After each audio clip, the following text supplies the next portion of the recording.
Que a graça do Senhor Jesus Cristo, que a paz do nosso Deus seja com todos que nesse momento acompanham a lição diária de hoje, dia 5 de outubro de 2024.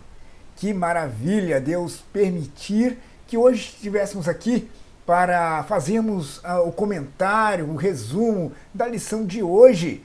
E hoje, dia 5 de outubro de 2024, esse sabadão abençoado, Deus nos dando saúde, nos dando vida, oportunidade de estarmos aqui, gravando esse vídeo, e você aí acompanhando, vendo, assistindo a explicação, assistindo o comentário da nossa lição diária. Que bênção! Hoje, a nossa lição é no capítulo 3 de Abacuque, a partir do versículo 11. Do versículo 11 até o versículo 19, é a lição do dia de hoje, que tem por título Um Lamento em Canto. Um lamento na forma de musical, na forma de cântico. Olha só, é o título da lição de hoje. Vemos ali então Abacuque expressando seu sentimento, escrevendo ali, relatando as suas palavras para com Deus, as suas expressões para com o Criador, e isso na forma de canto. Louvando, cantando, né? Vemos até no final, do versículo, o último versículo, sobre instrumentos, ele falando com as notas até para o toque dos instrumentos aí nesse cântico. E ele lá no Velho Testamento, um profeta diferenciado de outros profetas, nós comentamos aqui na lição de ontem, que ele ali, os outros profetas geralmente falam o oráculo de Deus, aquilo que Deus está querendo falar, revelar ao povo. Então o profeta ali, ele fala aquilo que Deus está usando ele para falar. Abacuque, ele fala dele para com Deus, fazendo pergunta para com Deus, expressando louvor a Deus, e aqui agora em oração, vemos nesse capítulo 3 aí a oração de Abacuque, e agora na forma de canto, na forma de cântico, em notas musicais, É muito importante esse finalzinho aí do capítulo 3 de Abacuque. Muito maravilhosa essa lição, muito preciosa essa lição. Vamos ver aí, no versículo 11, vou lendo, o sol e a lua pararam nas suas moradas, andaram à luz das suas flechas, ao resplendor do relâmpago da tua lança. Aqui agora é o profeta fazendo uma referência, talvez em Josué capítulo 10, onde o sol e a lua se deteve, parou, enquanto o povo de Israel lutava, enquanto Deus dava vitória ao seu povo. Então, talvez aqui o profeta tenha se lembrado desse episódio, dessa passagem com Josué, e ele aqui agora exclama que, hoje o sol e a lua param nas suas moradas. Por quê? Querendo dizer que Deus também vai dar vitória ao seu povo. Que como deu vitória ao povo lá em Josué 10, Deus também vai dar vitória hoje também ao seu povo, porque assim como o sol e a lua pararam lá, hoje também Deus tem esse poder também para dar vitória ao povo de Israel, ao povo de Judá, diante dos inimigos, que, como lemos lá no capítulo 1, seriam os caldeus, os babilônios, que Deus iria usar para castigar Israel, para assolar Israel.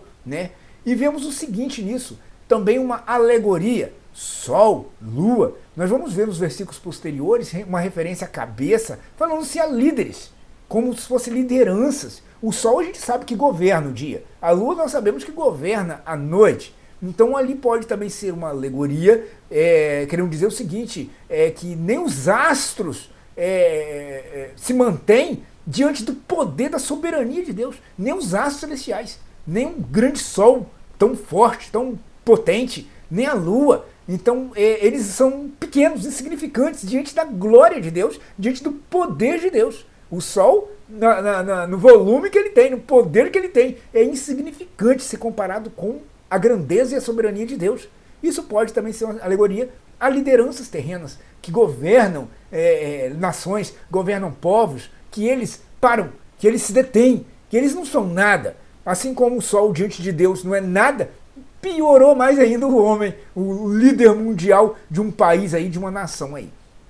Prosseguindo a nossa lição, versículo 12. Com indignação marchaste pela terra, com ira trilhaste as nações. Estou lendo a tradução corrigida, então com ira trilhaste as nações. Na tradução atualizada fala que Deus calça, né, as nações, calça os pés às nações. Então vemos que Deus, como ele é poderoso, como ele é superior, supremo, ele pisa, ele esmaga nações inteiras, porque o poder está na mão de Deus. E se Deus, por um momento, está permitindo com que os caldeus castiguem o povo de Deus, por um momento, o Senhor Criador está permitindo com que os inimigos obtenham uma vitória parcialmente sobre os filhos de Israel, porque Deus está castigando o povo desobediente, o povo frio, o povo mundano ali de Israel, que tinha uma aliança com Deus, mas não estava cumprindo essa aliança, estava em desobediência, estava ali, como nós lemos no capítulo 1 ali, praticando soberba, ganância, materialismo,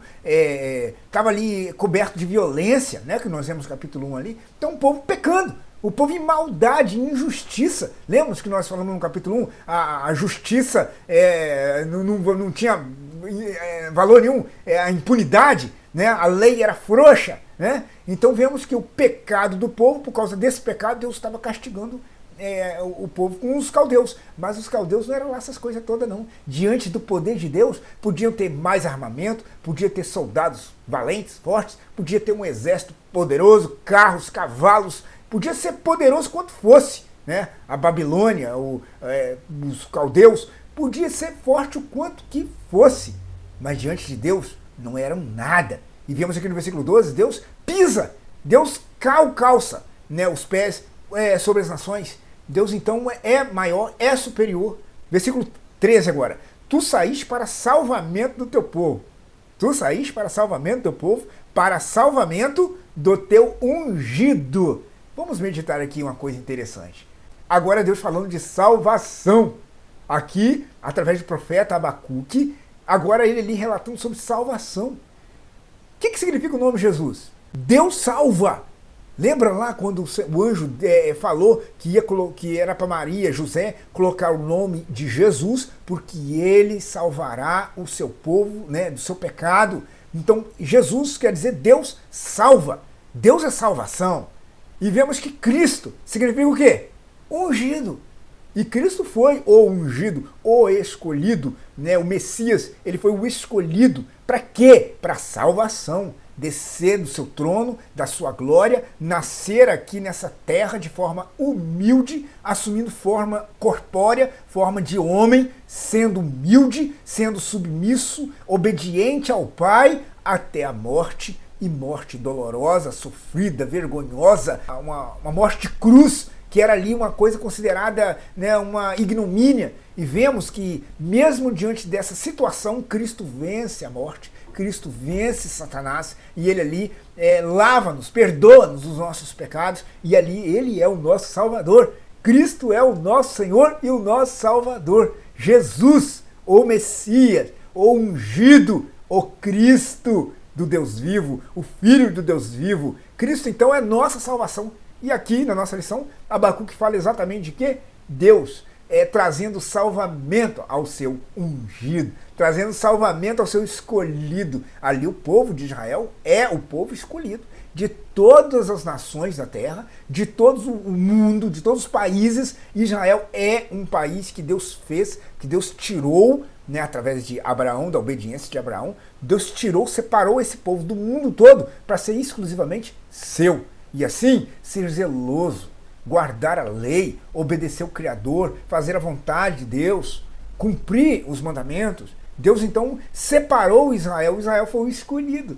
Israel é o escolhido de Deus. Aqui nesse momento aqui de Abacuque, é o ungido de Deus. Não falando unicamente a Davi. Davi também foi um ungido, escolhido. Lembra? Samuel ungiu ele, porque Deus escolheu ele para substituir Saul e ser o rei. Então vemos ali a escolha de Deus e ali o derramamento do óleo ungindo ele. Israel é ungido. Israel teve o derramamento do óleo de Deus, separando ele do mundo e ungindo. É uma pena que nesse contexto de Abacuque, Israel é teimoso, Israel é desobediente, Israel é teimoso, é transgressor.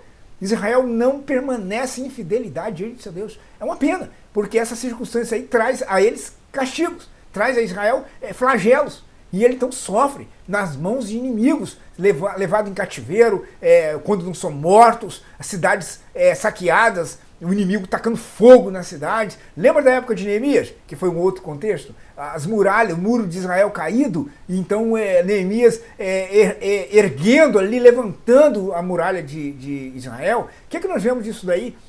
Vemos que Israel é um povo diferenciado, separado, mas por causa do pecado, da desobediência, ele é castigado. E as nações então vêm e assolam Israel. Vamos então destacar aí que chega um momento em que tudo tem um tempo, tudo tem uma hora. Ali é a hora do castigo. Mas vai vir a hora que Deus vai libertar e livrar Israel desse castigo. Deus vai tirar Israel desse cativeiro. E Deus vai então libertar Israel do opressor, da nação que está oprimindo Israel.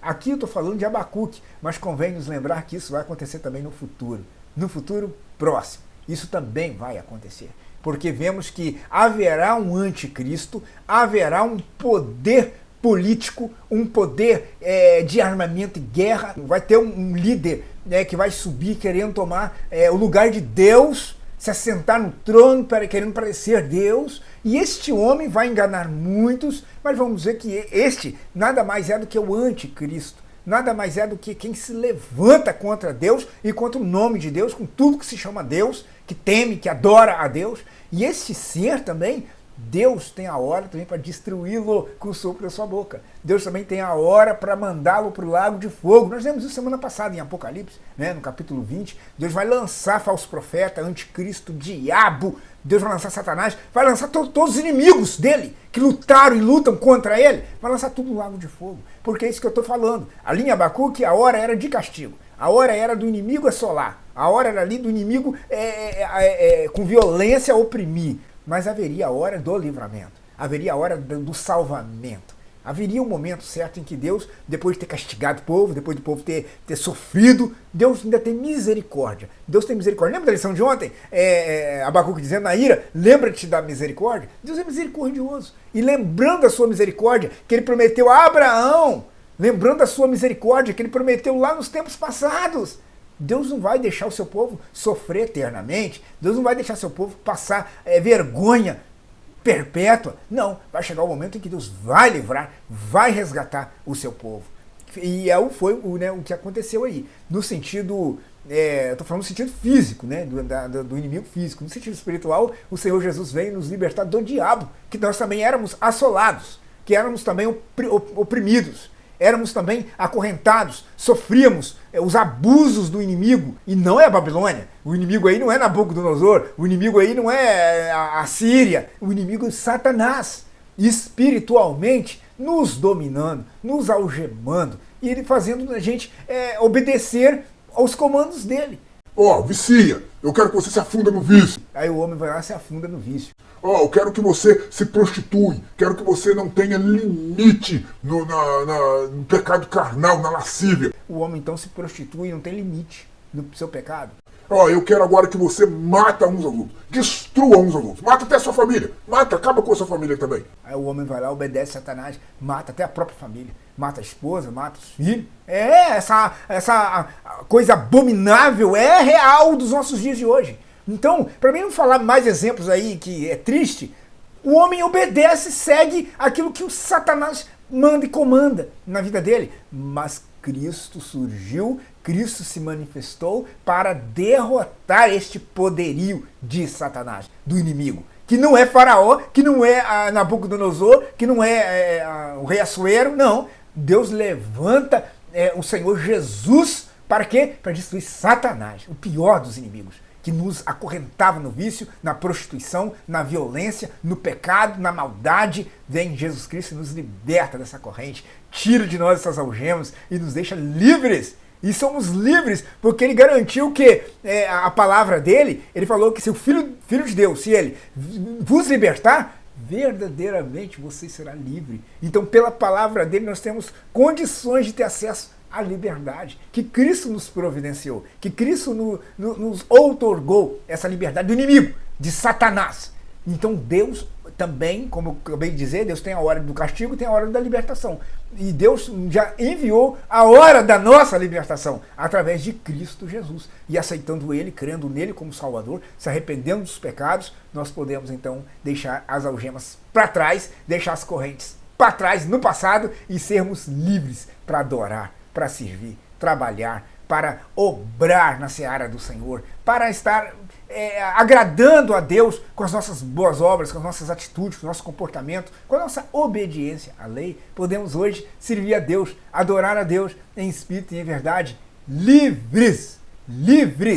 Gálatas capítulo 5, no versículo 1, nós vemos que estando na liberdade com que Cristo nos libertou. Então hoje nós somos libertos do inimigo, dos caldeus espiritualmente, né? E aqui então nós vemos que Deus saiu para salvamento do seu povo. E ali, como eu disse, teve a hora do livramento físico. E aqui para nós, a hora do livramento espiritual, da salvação, do salvamento espiritual. Vamos prosseguir, versículo 14. Tu abriste com seus próprios cajados a cabeça dos seus guerreiros. Eles me acometeram tempestuosos para me espalharem. Alegravam-se como se estivessem para devorar o pobre em segredo. Deus então ali, mais uma vez, aqui é uma alegoria contra a liderança. Quando fala que o Senhor feriu a cabeça deles, abriu a cabeça, né?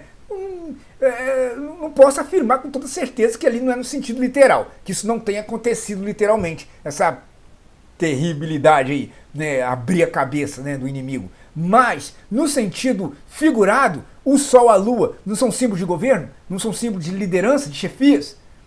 A cabeça também é símbolo de liderança, de chefia. E vemos Deus então ali dizendo que esse poder acabou, porque ele feriu essa cabeça, ele abriu, ele furou essa cabeça. Então não tem mais poder, não tem mais comando. Quem tem comando é Deus. O inimigo não terá mais o comando. Então o Senhor feriu essa cabeça, o Senhor furou ela, né, que é no sentido da palavra que furar. Vemos então que a liderança, a chefia governamental das nações, dos povos, não é nada comparado com o poder de Deus. Vamos prosseguir, que o que está interessante mesmo já é o finalzinho desse capítulo. Versículo 15. Tu, com os teus cavalos, marchaste pelo mar, pela massa das grandes águas, mostrando a soberania, a superioridade de Deus, comparado até com o mar, se comparado com o oceano. Deus é mais do que a força das águas. Deus é mais do que o poder militar da marinha, do mar. Deus é mais do que os monstros marinhos. Deus é mais do que as grandes baleias, os grandes tubarões. Em relação ao mar, terra e mar, o Senhor é soberano nesses dois lugares, na terra e no mar. O Senhor é soberano nos céus, o Senhor é soberano em tudo, até nos abismos. O Senhor é soberano e sempre será, porque Ele é o Criador de todas as coisas, sustentador de todas as coisas, e Ele detém o poder de tudo. Ele mesmo disse lá em Mateus, toda autoridade me foi dada nos céus e na terra. Então Ele tem o poder. E o poder pertence a Ele. E Ele é superior em todo lugar. Superior a navios de guerra, superior a bombardeios, superior a forças impetuosas das ondas, né, dos maremotos, dos tsunamis. Ele é superior a tudo. Então aqui agora fazendo uma referência de Deus, a grandeza dele, cavalgando, marchando sobre o mar. Louvado seja o nome do Senhor Jesus. Prosseguindo agora, versículo 16. Ouvindo eu, meu ventre se comoveu, a sua voz tremeram os meus lábios, entrou a podridão dos meus ossos. Olha ele se enxergando diante da soberania e grandeza de Deus, hein? Olha só, hein? Vou ler de novo do começo. Ouvindo eu, ó, ele agora, ele colocando a experiência dele diante de Deus, diante daquilo que representa Deus, sua glória, seu poder, sua autoridade, Deus e sua soberania eterna. Ouvindo eu, meu ventre se comoveu. A sua voz tremeram meus lábios. Imagina, tremeu os lábios dele. Entrou a podridão dos meus ossos. Então, estrutura física para se manter em pé, nenhuma. Cai. Podridão, meus ossos. Estremeci dentro de mim. Olha, ele estremeceu dentro dele. Analisa, hein? A experiência dele, como ele é frágilzinho, como o homem é pequenininho, como o homem, o mortal, ele é um cisco, como ele é frágil, como ele é fraquinho. Então olha aqui, e estremeci dentro de mim.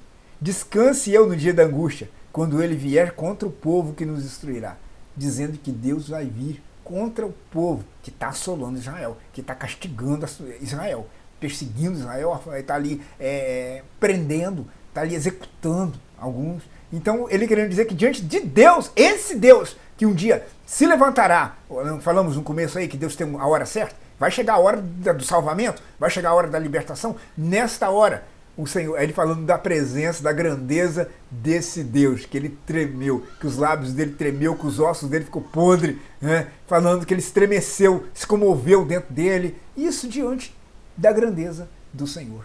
Quem é o homem? Quem é o inimigo diante desse Deus?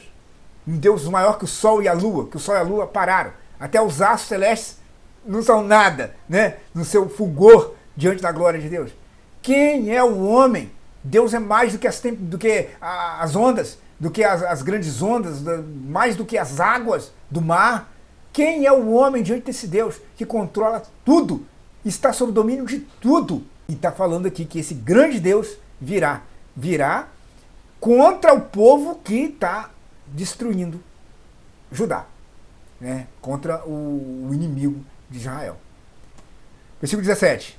Porquanto, ainda que a figueira não floresça, nem haja fruto na videira, nem haja fruto na vide, ainda que a figueira não floresça, nem haja fruto na vide, o produto da oliveira minta.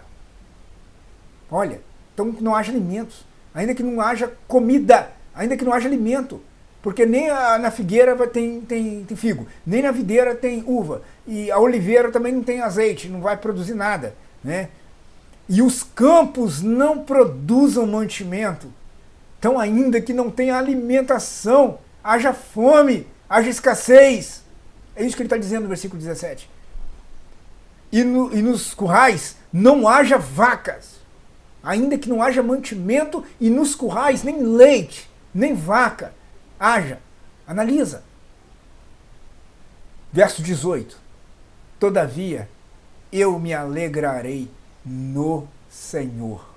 Irmãos, quando eu fiz essa leitura, confesso que eu me emocionei. Porque a alegria do profeta não está na videira. A alegria de Abacuque, o contentamento dele não está nas vacas, não está no curral, não está lá na colheita.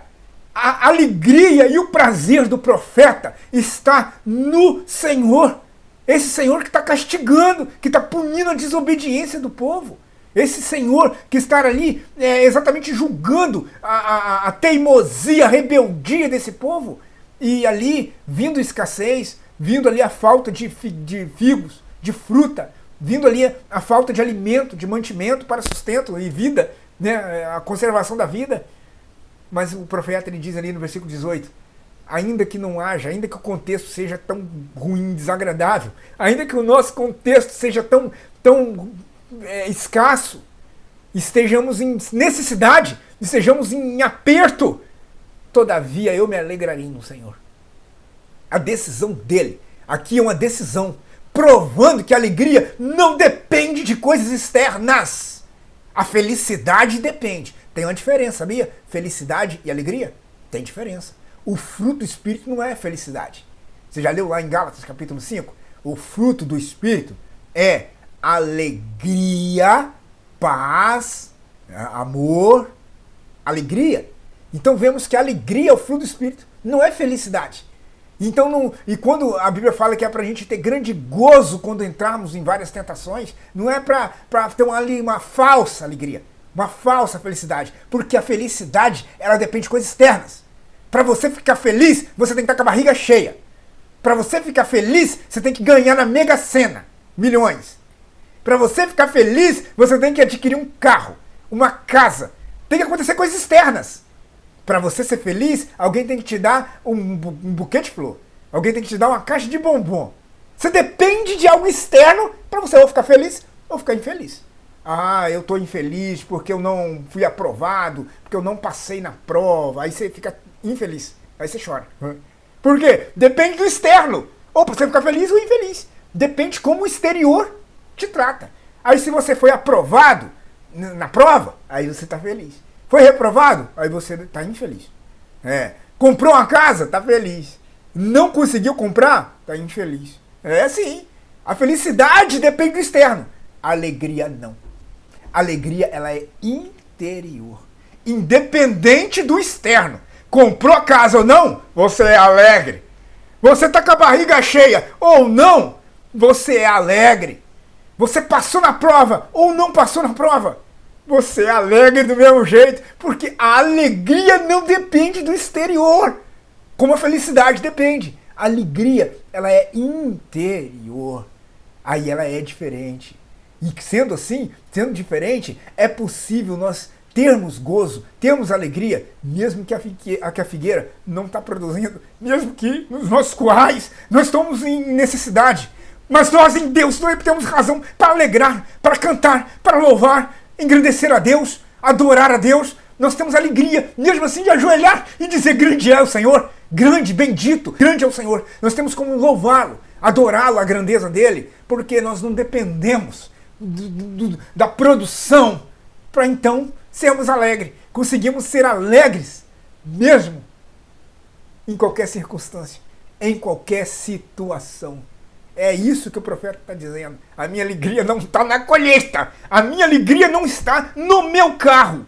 Se eu tenho carro, estou alegre. Se eu não tenho, não estou alegre. A minha alegria não está nas coisas. A minha alegria está no Senhor. É Ele a minha alegria. É Ele a minha salvação. E ele diz no versículo 18: todavia eu me alegrarei no Senhor.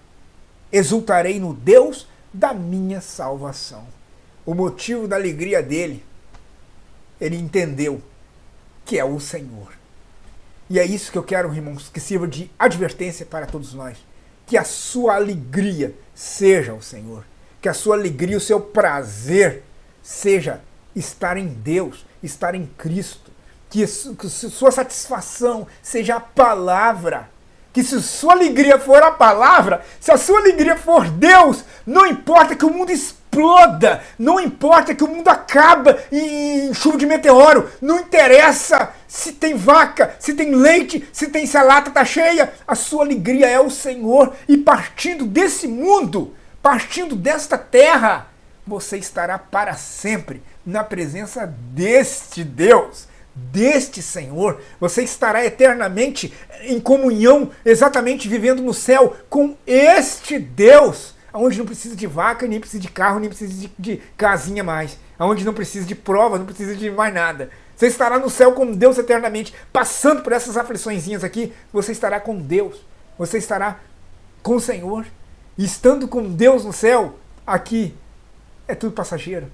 Então por isso que Abacuque entende que o foco, o que tem que atrair ele, não é aqui, nada aqui, mas é o Senhor. E eu quero te perguntar aqui, já no final já desse estudo, no final já desse comentário, né, desse resumo da lição de hoje, eu quero te perguntar: qual é o seu prazer? Quem é o seu prazer? É o Senhor? A sua alegria está onde? A sua alegria está aqui na terra? Tem como você responder isso? Ser sincero? O foco da sua atração é o quê? As coisas daqui?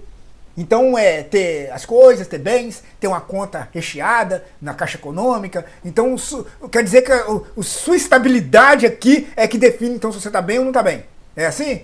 Depende. Se as coisas estiverem bem, então você está com Deus. Se as coisas estiverem mal, você não está mais na presença. É assim?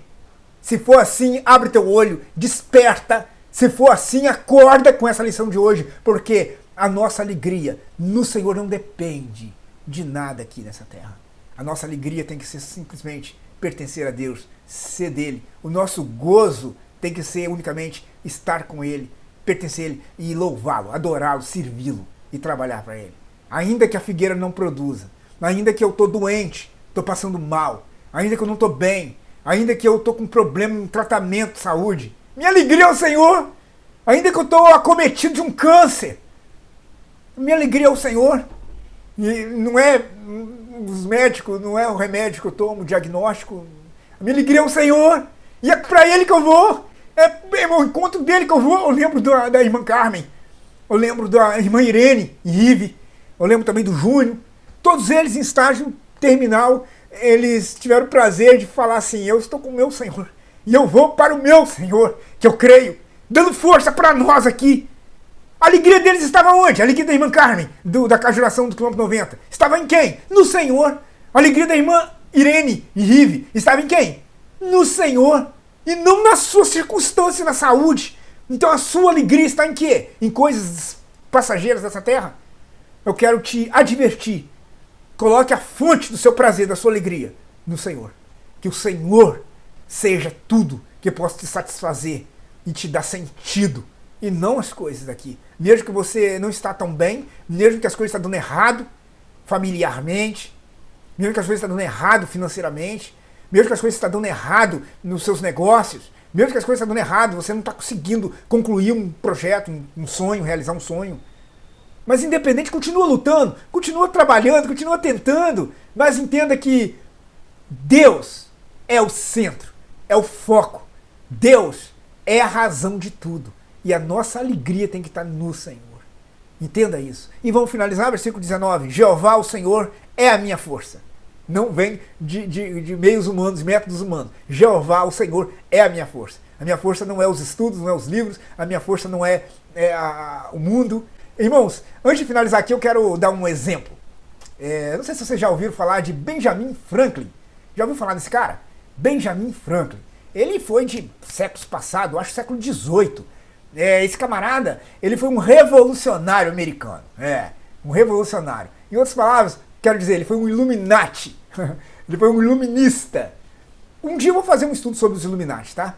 De olho nesses caras, que querem implantar aí a cultura Illuminati completamente voltada contra a Deus. Então esse Benjamin Franklin, ele era Illuminati. Ou seja, ele não era cristão. Ele não era cristão, né?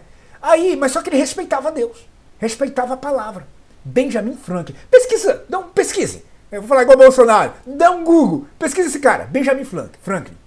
Então ele cria em Deus, mesmo que ele não era cristão. Um dia ele passou em frente a um grupo de pessoas que estava ridicularizando, escarnecendo, zombando da Bíblia.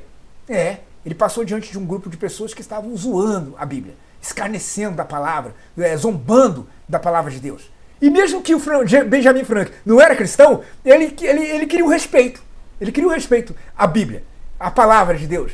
Então, e as pessoas ali zoando, zombando, ele então voltou, ele foi e voltou depois.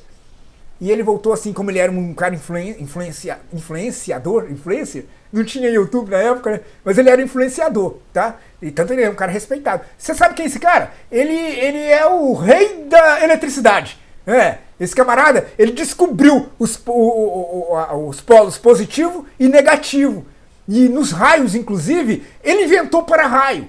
Benjamin Franklin, ele inventou o para-raio. Ele descobriu que na atmosfera tem íons, tem coisas negativas e positivos na atmosfera. Por isso que há os raios. Quando há o encontro desses negativo com positivo na atmosfera, surge então o raio. Então ele descobriu isso e ele criou o para-raio. Mas vamos lá, o que eu quero dizer. Ele então voltou, esse grupo de pessoas, ele era respeitável, tá? Ele tinha moral. O povo parava para ouvir ele, o povo parava para escutar ele, que ele era inteligente. Ele era um camarada, um influencer, né? Ele era um revolucionário, ele era inteligente pra caramba. Aí, ele então falou assim, pessoal, quero mostrar pra vocês uma poesia que eu encontrei. Uma poesia do passado. Uma poesia que eu encontrei aqui de séculos passados. Eu quero que vocês falem o que vocês acham dessa poesia. Aí sabe o que o Benjamin Franklin citou? Esse texto de Abacuque. Esse texto. Ainda que a figueira não produza, ainda que não haja fruto na videira, ainda que o produto da oliveira minta, ainda que não haja mantimento, ainda que não haja vaca nos currais, todavia eu me alegrarei.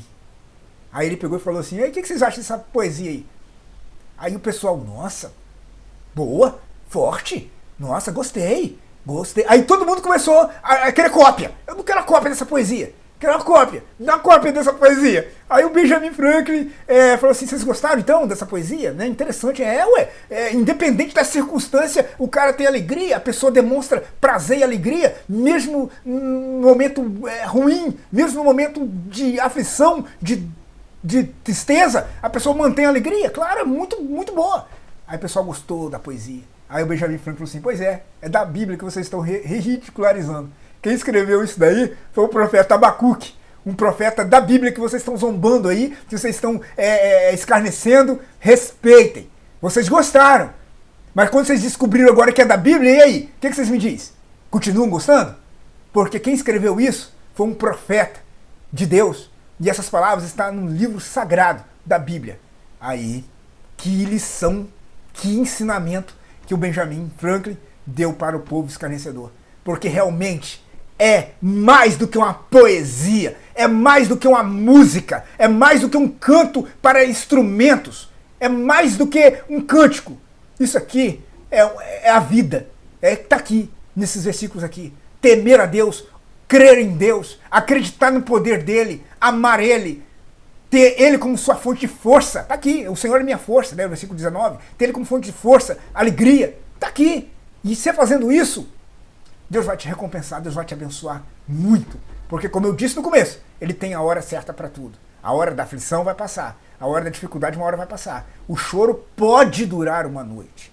Pode. Lá no Salmo capítulo 30, diz bem isso, no versículo 5. O choro pode durar a noite, mas a alegria vem de manhã. Ao amanhecer vem a alegria. Então, a alegria é certa. Ela vem pela manhã. Ela é certa, ela vem. Agora, o choro, o salmista disse, pode durar uma noite. Ele pode. Pode ser que você fique a noite toda chorando. Pode ser. Mas a alegria, ela vem. Com certeza, pela manhã. Amados, ficamos com esse ensinamento. Que Deus nos abençoe no nome do Senhor Jesus. Amém.